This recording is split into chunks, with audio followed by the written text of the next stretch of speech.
What's up, Leafs fans, and welcome to Leafs Digest. This is an anticipated game reaction breakdown from the boys here, and this is especially due to the fact that to this point, we have constantly seen people in our YouTube comments talking about, oh, Toronto hasn't played a legit team, Toronto hasn't played a contender, blah, blah, blah. We beat the Vegas Golden Knights 4-0. I understand they were a depleted lineup. They're missing a whole bunch of guys. But then everyone just kept saying the big tests are coming. The big tests are coming. Can they beat Tampa? Can they beat the Bruins? Well, guess what? It wasn't a commanding win by any means. And yes, they're missing Nikita Kucherov. But that does not excuse the fact that this is a team who has just won 2 Stanley Cups. They have a Norris Trophy defenseman back there. A Vezina Trophy winning goaltender in net, and some of the most elite forwards in the NHL in Braden Point, Steven Stamkos, Anthony Cirelli. Like, these are guys who are legitimate, incredible NHL players. They were all in the lineup tonight, and the Toronto Maple Leafs find a way to squeak this one out 2-1 in an overtime win against the Tampa Bay Lightning, launching us to a 6-4-1 record on the season thus far. And even more so, most importantly, putting us to second in the Atlantic Division with this win tonight. And I will put a little caveat on that by saying that we were tied with Tampa and Buffalo with 11 points each for second in the division. But beating this one obviously puts us ahead of Tampa. And then if Buffalo loses to Seattle later tonight, we will be in sole possession of second. Obviously, if they win, we will be tied for that position. But regardless, we are still in second place. Goody, just the most generic way I can ask you about this one. How did you feel about this game overall, and how did you feel? Did you have any key takeaways in terms of the fact that we actually were able to battle back, score in the final minute of this game, and take this one against a legitimate testing team in the Tampa Bay Lightning tonight? Well, I mean, we'll dive into the play a bit more, but you've already summed it up pretty well, the kind of challenge that everyone's anticipating and hyping this game up to be, and rightfully so. The Tampa Bay Lightning are legit.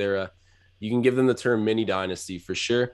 And the Leafs went in and did their thing tonight. They held on pretty late, obviously being down 1-0.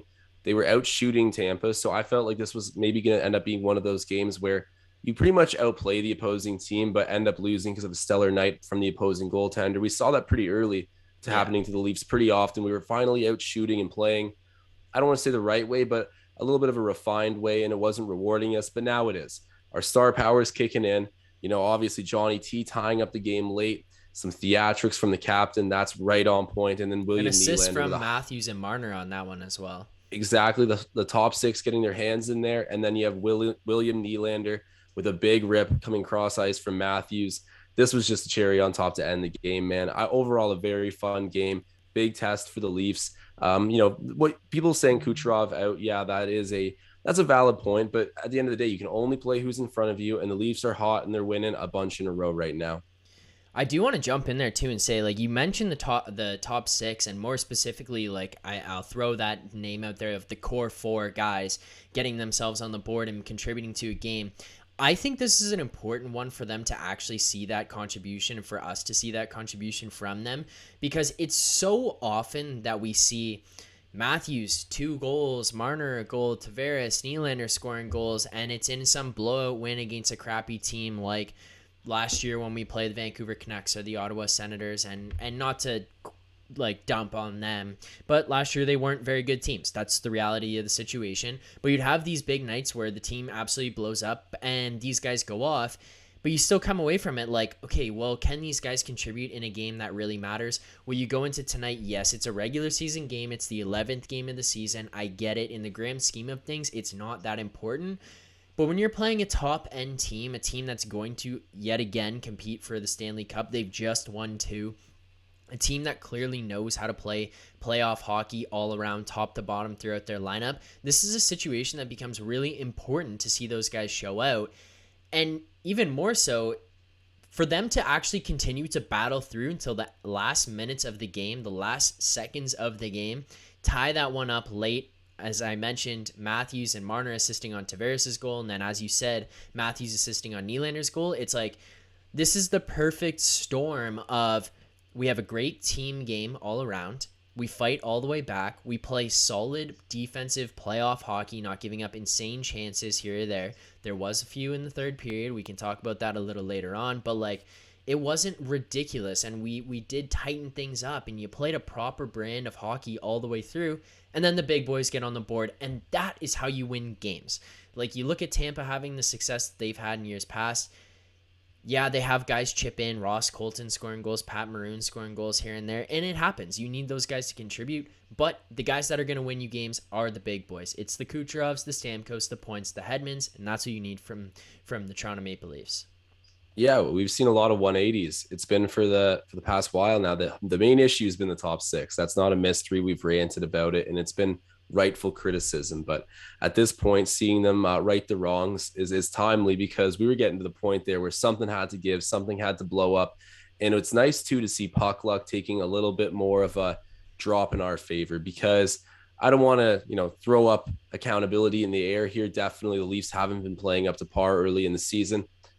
Like I just said, we're reversing that now, but they came out and hit a bunch of posts right like Tampa Bay did in the first 10 minutes of the game. I want to say the left post got abused twice, and that easily could have put them up very early in the game. And then you're looking at a much different complexion going forward.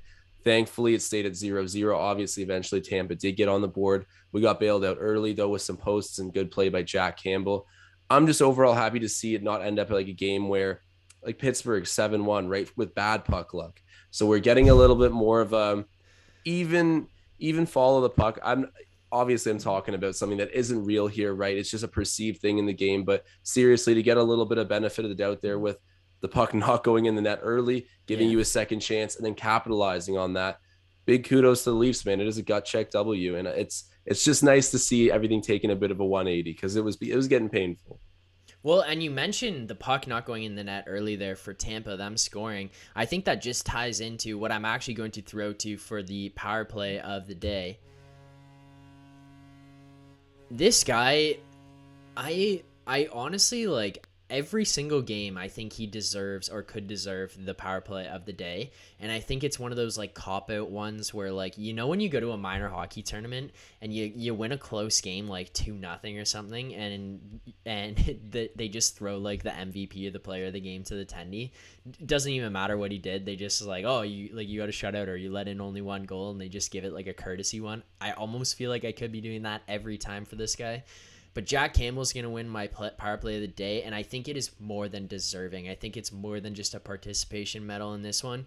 This guy, as I continue to say, and I said it in the video that I put out last night breaking down whether or not Jack Campbell is a true number one, it's more than just making saves, and it's more than just making big saves. It's making the timely save. Now, opening that first period, we didn't have a great first period. It was still a slow first period. It's not as bad as first periods that we've had in the past little while, but it was slower. It was a slower starting first period. We were always behind Tampa, trying to catch up to them there. And Campbell still manages to hold us in. Even though that goal goes in, it's a knuckle puck, weird kind of shot, 2-on-1 type play, and Muzzin back-checking absolutely almost kills Campbell in that whole process. But he plays incredible throughout that first period, holds it to a 1-goal game. And then my plays of the day specifically are going to be the combination of the Braden Point breakaway save and the Steven Stamkos breakaway save late in the third period to keep the Leafs down by 1 goal and give us the chance for John Tavares to tie that game up late. This guy just continues to make timely save after timely save, and not only that, but they are huge saves. They're like highlight saves most of the time that he does them. This guy is so deserving. He's been an incredible goaltender for us since he got here, an absolute rock on the back end, and he's going to win my power play of the day for tonight. Not a bad cop-out to pick, because Jack Campbell deserves all the love. I'm going to go with our captain, though. He's definitely – I always try to give guys the power play of the day after sort of reaming them. I did it with Marner before, and Johnny T's been so quiet. So to see him step up in a huge moment. You have your own good cop, bad cop vibe going on. Like, one game you come out, rip the guy, and then he plays sick the next game. You're like, here's your power play of the day, buddy. Well, exactly. I'm going to be hard on players who deserve to hear it, right? Like, if it's just some absolute, like, schmuck, I'm not going to waste my time ranting about him on air, because it's common knowledge that he's just not up to par. But, Johnny T, the guy wearing the captaincy for us, ties it up with 40 seconds left in the game. I mean, just professional cleanup man in front of the net. I know it was a nice shot, but he's just going to the right places at the right time, seals the deal, gets us into overtime, and then obviously Willie doing his thing to end it. That easily could have been the power play of the day too. But I got to give it to Johnny T because he's the one that actually punched the ticket to overtime, gave us a chance to win, guaranteed point, and we were lucky to pick up the second point from there. I want to go off the cheesiest transition off of what you just said there. You say Johnny T punching it through. I got to give credit to Johnny T, too, for sticking up for Mitch Marner for that hit late in the first period, I believe. Jam. You see guys often running after guys, and, like, especially when it's a star player, let's say John Tavares. Typically, when they go in after guys, it's the little, how do you do, grab them by the jersey, hey, don't do that situation. And no, Tavares didn't drop his gloves, and he didn't go all out, and I'm not sitting here saying, oh, my God, like, what a beast or whatever. But he showed a little life going after Sergachev, getting in the scrum. Bucky comes off, hairs everywhere. Like, he just looked intense, and he looked, for lack of better words, pissed off. Like, he looked mad. It wasn't just a, hey, don't do that. It was like, all right, we're going to get you back in some form. And for the Leafs, especially when you lack guys who are like Colton Orford or McLaren, who are just going to go out there and pummel guys, the best way to get guys back is to score goals and win the games. And Johnny T coming up, and it doesn't matter how long it took him, he ends up scoring that tying goal, like you said, showing that jam. But I also think that translates a little bit throughout the team, right? Like, it's one thing to see Wayne Simmons go after guys, but you also in the back of your mind do know, like, hey, Wayne Simmons is the type of guy who probably should be doing that. When Johnny T goes out there and does it, it probably sparks guys a little bit more, just in terms of, here's our captain going out and, like, air quotes, fighting for Mitch Marner, right? Like, he's sticking up for him to that extent. Yeah, I like to see it. I like to see it a lot because he's our captain, right? And that's been another thing that I've mentioned before that I wasn't big on the decision of is I'm not saying Austin Matthews, who I was preferring to get it, would have done any more physical intimidation for his teammates. But Johnny T is quiet. He's reserved. That clearly doesn't interest him in the game. Even a guy like Crosby has a lot of like jam, right? Like he does not like taking it. Johnny T is way more calm. And that's okay. But to see him show a little bit of life on a play that was just greasy, like Sergachev led with the shoulder, like clearly took him out right at the chin level there. Do you think that was a suspendable hit? It's weird. Like it didn't look like the hit itself, if you were to isolate it, yeah, I'd say so. But at the same time, like just in the heat of the play, I don't think anything malicious happened there. So it seemed a little bit more incidental. I don't know. It was greasy, right? Like you're showing no regard for the other player's safety, like going in for a high hit like that. Yeah. So I guess you kind of put yourself in a weird situation at that point, but I don't know. It's tough to say. I think it's definitely, you could get suspended for it and it wouldn't raise too many eyebrows. But you also mentioned this player briefly there for a moment. I got to bring this up while we were talking about it. Wayne Simmons, some more toughness on the team. I thought he played great tonight, actually. I noticed Wayne. Great game tonight. Yeah, he was all over the ice. I've been talking about it, man. He's not just a goon. He can do stuff with the puck still. He's a great guy to have on the team, man. Very useful, Wayne Simmons. You know what I think we got to do? We got to get you a Wayne Simmons jersey so you can hang it up beside your Van Vliet one. And then you can also rock like the 23-24 side-by-side type situation going on. Man, I do actually. That would be a good one. A Wayne Simmons jersey would be nasty. That would be nasty. That's a good investment. Imagine pulling up to a pond wearing a Simmons jersey. That would be pretty Dude, that would be okay. Because like a Flyers Simmons jersey would be like understandable, but a Leafs Simmons jersey, that's just like cool. Yeah, agreed. I just want to go back to it quickly. I do think the Sergachev hit, it should be suspendable. If it was one of those ones where he stayed down and followed through and hit and clipped Marner's chin, I would be one of the people kind of sitting there going, I could see it being a suspension. I don't know if it is, but if it is, I'm not mad about it. There's one reason and one reason only that I really, really think this should be suspendable and should be a suspension, is that he elevates through the hit. Catching the chin and probably following through on that hit, I don't necessarily have a problem with if, as you mentioned, it's incidental contact. I think the hit was going to happen regardless, and I don't think, especially being someone who loves the physicality of hockey, that he shouldn't try to hit that guy. But what you shouldn't do is elevate through the hit, and that's what he did there. He didn't come off his feet, but he did rise up, put the shoulder up through the chin, And that to me is one of the ones where that's what needs to come out of the game. The incidental contacts, the incidental hits to the head, penalize the guy. Minor penalty, send him to the box. Don't hit the head, little pee-pee whack, whatever. But Yeah. the rising into it, that's when it becomes dangerous. That's when it could become malicious. That's when guys can actually seriously get hurt when that kind of situation happens. That's why I think that should be a suspension. But I do want to touch on, before we go off of this topic, that 5-on-3 power play was horrendous. Horrendous. Dude, we It took a couldn't even minute and a set half to up. get a shot It on was net. like, oh man, I have some buddies here watching. We were all going crazy in the living room talking about it. Like, that's ridiculous. You have a 5-on-3, and Yeah. like you just said, the best revenge you can get for a player, especially when our roster looks like this, would be to go score on them. And you get the 5-on-3.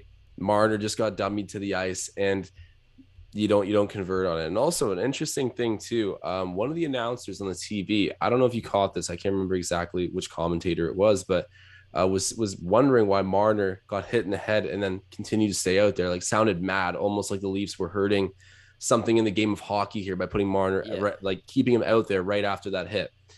Do you think there was anything wrong with that? I felt like if he's okay, you can get a high hit without having CTE or a concussion. You got to be super cautious of those things. But I was all in favor of letting him stay out there if he's okay. Which, if he's claiming to be okay, then let him.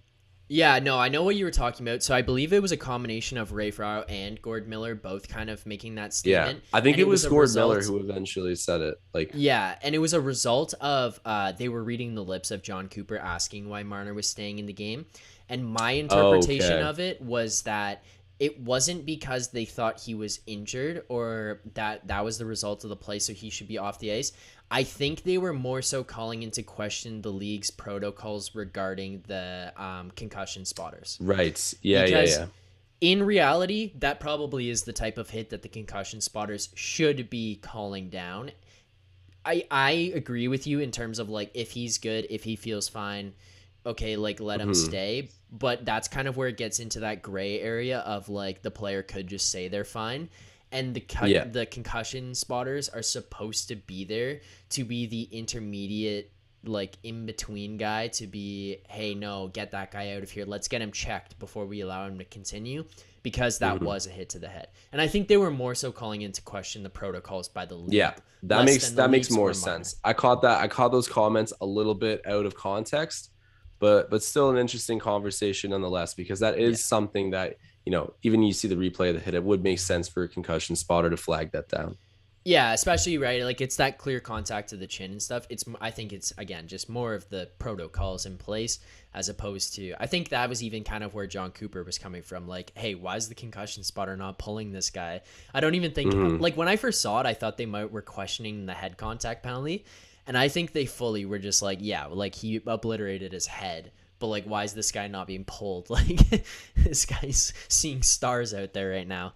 But yeah, other than that, I know where you're coming from in terms of it. If the guy feels fine, let him go. Yeah. One more thing, kind of before we head off here into our grades of the game and wrap this one up, I do want to touch on the fact that third D pairing that the Leafs have had out there of Liljegren and Sandin, I have been incredibly impressed with that unit. They look confident, they look poised, they move the puck very well, and they have really good chemistry together. And that may be just like the Swedish factor, or that may be ridiculous of me to throw that out there and just assume that that's why, but they play very well together. They seem to know where each other are on the ice, and then both offensive and defensive zones, they seem to kind of cover each other very well. If one guy's pinching, the other guy is often in the right place to be able to cover and be back into a defensive position. And then on the other end of things, in the defensive zone, if one guy is going to make a play in the corner, the other guy is often picking up space or going to an area to get the puck once that puck is retrieved. Like, they just work very well together, and they seem very confident, which is really good to see from young guys breaking into the NHL, especially when you need guys, and this team needs defensemen, and we need them on cheap contracts. Yeah, I mean, Hall's sitting out for a reason. I've been a big proponent of that happening for a while, and now that we're giving Liljegren the opportunity, he gets to play with Sandin, who's really skilled in his own right. it's looking really good. And I think that they feed off of the situation, right? They know that they're young, they're being asked a lot, but I think that helps give you an underdog mentality and just go out there and play your game. Don't worry about it, right? Like you're the young guy, embrace it. Both of them are. And it's been working out. I think that that's a really nice difference that we've had from previous Leafs defense pairings, like with a Muzzin. I mean, Brody's done really good, but a Muzzin and a Riley, both of those guys at times I think have struggled trying to be like that all over the ice defenseman. Liljegren and Sandin can settle into their roles a bit easier and just accept the learning process. And I think that having this underdog mentality has helped them a lot. And just feeding off the storyline of making it into the league together in some manner, right? Like they're playing great, and I hope they end up staying together. Don't know what's going to happen with Justin Hall, but I'd assume it's, with them playing this way, there's not any room in the lineup for Justin Hall. And I honestly do prefer Travis Dermott over Justin Hall. Yeah, fair enough. And especially considering how Justin Hall started this season very terribly, you don't Yeah. really want to see that in the lineup. Actually, I just thought about it. I do have one more question, and it's really specifically for you because I want to know your perspective on it, given your history and your feelings about this guy and these situations in the past. Late, actually not even late in the third period, probably around the 12, 13-minute mark remaining in the third period, the lines got thrown into a blender. We started seeing Nylander and Marner be swapped. Then we saw Nylander, Marner, Matthews out there together. Bunting was on the fourth line. Ritchie was up with Tavares and Nylander. Kerfoot started playing with the third line. It paid off. We tied the game up late, and we go to overtime and we win it. Otherwise, how do you feel about Sheldon Keefe throwing the lines into the blender like that? Like, are you against that? I'm just kind of curious, especially considering your feelings about Sheldon Keefe. I thought it was weird at first, right? But I didn't even stop to think about it too much because next thing I know, we had, won the game. And that's sort of when I did my full analysis of it. So in hindsight, it didn't even really stick back out to me that, Right. this change could have gone the opposite way because it didn't. But at the time he did it, I was a little bit confused. So long as it leads to this result, and obviously there's no way to guarantee it, we tie it up late. And then, Willie does his thing in overtime. But if we end up with this result, I can't question it at all. So Sheldon Keefe, I give him credit for doing that. I do prefer our burn the boats approach where we're like, look at your line mates and get used to it. I think I'd still prefer that. But for tonight, getting the job done, okay, it worked. If you were to try to pull it out of his hat again and it doesn't work, I think I would immediately pounce on that as like, okay, getting too confident with this blender approach to the lines late in the game that you need to tie. I think it is pretty unique circumstances. I hope this isn't a conventional approach for him or a common approach, but it worked out tonight. So I definitely have nothing to say bad about Keefe. And I guess I got to respect the creativity and guts at this moment. Yeah, fair enough. I'm kind of on the same page as you. I found it weird, especially considering the fact that it started so early in the third period. I think you and I are on the same page in terms of like, you kind of got to let these guys figure it out. Yeah. And then especially coming off the last game where Marner and Tavares played so well together, Matthews and Nylander connected. It's like, so early in the third, like you're just gonna move away from that. I don't know. I kind of think you gotta let them have that chance to play it out and see what they can do when adversity comes. Like, can your line figure this out? But hey, it worked out tonight. There's not too much we can criticize them on there. But quickly before we wrap this one up, Goody, I do want to close it out with our grades of the game. So for this one tonight, I'm gonna go with an A again. I'll start this one off for us. So A again. I think for me it's simple just in terms of that kind of looks like playoff hockey. It's a tighter game. You have opportunities both ends where you there's times where you're going end to end rushes. It's back and forth action, and then you have periods of time like in the second period where you stop a team from having a shot on goal for over 12 minutes. And those are things you need to do where you need to be able to lock it down defensively. You need to win a tight game. It's a 1-0 game till late. You're able to persevere, you get that final goal to tie things up, and then you go into overtime and you capitalize on the fact that you've got it there and you win the game. Those are things you love to see. I think my biggest knocks on this game would be odd man rushes kill against good teams. More often than not, those will hurt you in the long run. Those good teams, the great teams, honestly, they will capitalize and they will make you pay for it. We kind of get away with it a little bit considering how good Jack Campbell's been, but that's really my biggest takeaway in terms of the negatives of this game is just limit the odd man chances. They happen. It's hockey. It's an imperfect game. You can't expect it to never happen, but you have to limit them, especially when you play these great teams. And then the last little knock on it that I would just have is, again, the Sheldon Keefe blender situation. I just think maybe it was a little premature. It's not really a big problem or a red flag to me. It's just one of those things I think was a little bit weird to have started at the time in the game that it did. But again, paid off, so I don't have too much to complain about there. A is my grade of the game. Yeah, I'm going to get pretty close to that with an A minus here for my grade of the game. A lot of the same reasoning you laid out, both for and against why I liked tonight. I would add just that the Leafs did, and this is a positive, I think, net, but just when you consider the overall performance, there was an opportunity, a few opportunities really early in the game for Tampa to go up on us, and we were lucky that they didn't, and ultimately we stay the course. But at times we do set back on our heels and need Jack Campbell to bail us out. So that's never an ideal situation at all.